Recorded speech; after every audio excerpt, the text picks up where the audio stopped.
ہمارے بھائی ہیں بڑے امیر ہیں، ہمارے رشتہ دار ہیں بڑے امیر ہیں، اچھا ایسی عمارت کا کیا فائدہ؟ ہمارا حصہ نہیں دیتے، ہمارا حصہ نہیں دیتے۔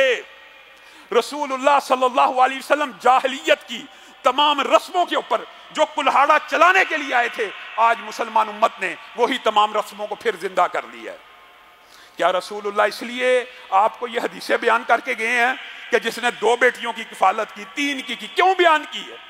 کیونکہ وہ معاشرہ شکاوت قلبی کا شکار تھا، بیٹیوں کی عزت نہیں تھا کرتا، عورت کو ناپسندیدہ سمجھتا تھا۔ رسول اللہ صلی اللہ علیہ وسلم نے ایسا کلہاڑا چلایا، نہ صرف ماں کا رتبہ دیا، نہ صرف بیوی بیٹی اور بہن کا رتبہ دیا، نہ صرف پھپھو کا رتبہ دیا، نہ صرف خالہ کا رتبہ دیا، بلکہ کیا کہہ دیا؟ تمہاری جائیدادوں کے اندر بھی یہ شامل ہیں۔ یہ ایک عظیم انقلاب تھا، یہ ایک عظیم نعرہ تھا جس کو آج مسلمان فراموش کر گئے ہیں۔ کون سا اسلام؟ کہاں کی انسانیت؟ رسول اللہ صلی اللہ علیہ وسلم عرب معاشرے کے اندر اس بات کو لے کے آئے کہ خبردار، آج کے بعد یہ صنف نازک، اس کا رشتہ ہر جگہ احترام کا، احترام کا، احترام کا۔ بہن کی شکل میں وہ بھائی سے اعلیٰ ہے، بیٹی کی شکل میں وہ بیٹے سے اعلیٰ ہے، ماں کی شکل میں وہ باپ سے اعلیٰ ہے۔ صرف ایک جگہ پہ رسول اللہ صلی اللہ علیہ وسلم نے خامند کو بیوی سے افضل قرار دے دیا۔ یہ شور مچانے والی ہیں، ان کو کیا پتا رسول اللہ صلی اللہ علیہ وسلم نے اس دور میں کیسی کاری ضرب لگائی۔ یہی نہیں کہا صرف احترام کا رشتہ، بتائیے اس سے بڑا کیا حق ہو سکتا ہے؟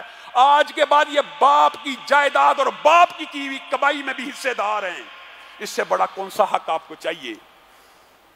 لیکن آج ہم یہ ساری باتیں بھول چکے ہیں۔ خود لاکھ پتی، کروڑ پتی، ارب پتی بھی ہوگا، بہن کو حصہ دیتے ہوئے تکلیف اور موت پڑ رہی ہے۔ رسول اللہ صلی اللہ علیہ وسلم کے سامنے صحابی آئے اور اپنی شکاوت قلبی کا ذکر کرنا شروع کیا۔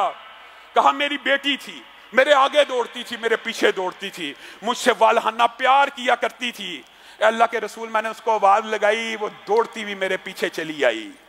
میں اس کو لے کے 2 روایات ہیں، میں اس کو لے کے کنویں کے اوپر پہنچا، میں اتنا شقی القلب تھا، کنویں کے اوپر لٹکایا، ہاتھ چھوڑ دیا، اس کے منہ سے آواز نکلی، ہائے بابا، اے میرے بابا، یہ کیا کر دیا؟ اور دوسری روایت کے اندر آتا میں گھڑا کھود رہا تھا، مٹی میرے جسم کے اوپر پڑتی، میرے کپڑوں پہ پڑتی، وہ بچی پیار سے آگے بڑھتی، ہائے میرے بابا کے کپڑے گندے ہو رہے ہیں، میرے کپڑوں کو جھاڑتی۔ رسول اللہ صلی اللہ علیہ وسلم اپنے صحابی کے منہ سے یہ واقعہ سن رہے ہیں اور زاروں کتار رو رہے ہیں۔ صحابہ نے کہا بس کر دو، ہمارے نبی کو سردہ کرتے ہو، ہمارے نبی کو رلاتے ہو۔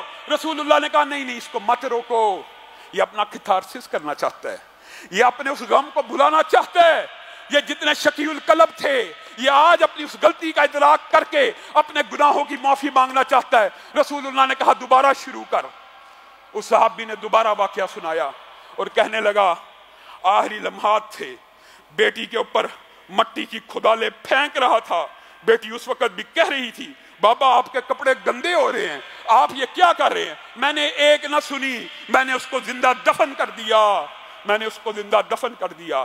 رسول اللہ صلی اللہ علیہ وسلم روتے ہوئے بولے اے صحابی، تو نے بڑا ظلم کیا، تو بڑا شقی القلب تھا، لیکن تجھے ایک خوشخبری سناتا ہوں کہ اسلام قبول کر لینے سے اللہ رب العزت ماضی کے سارے گناہ معاف کر دیتا ہے۔ آج مسلمان امت اس بیٹی کو جب زندہ درگور کیا جاتا تھا، وہ صحابہ بھی اتنے سخت دل ہوا کرتے تھے، لیکن جب اسلام لائے اپنے واقعات کو یاد کر کر کے رو رہے ہیں۔ آج مسلمان امت کے نوجوان تگڑے مضبوط کمائیاں کر رہے ہیں، بہنوں کے حصے نہیں دے رہے، بیٹیوں کو حصہ نہیں دے رہے، جی جہیز دے دیا اب حصہ کوئی نہیں ہے۔ یہ کہاں کا اسلام ہے؟ رسول اللہ صلی اللہ علیہ وسلم اس لیے بیٹیوں کے حقوق کے اوپر اور امت کے لیے اس لیے آنسو بہاتے رہے۔ رسول اللہ صلی اللہ علیہ وسلم کے پاس عصر حاضر کا ایک بہت بڑا مسئلہ یقین مانیے بہنوں کا حصہ نہ دینا، بیٹیوں کو حصے نہ دینا، ان کو جائیدادوں سے محروم کر دینا بھی ہے۔ اور دوسری جو بات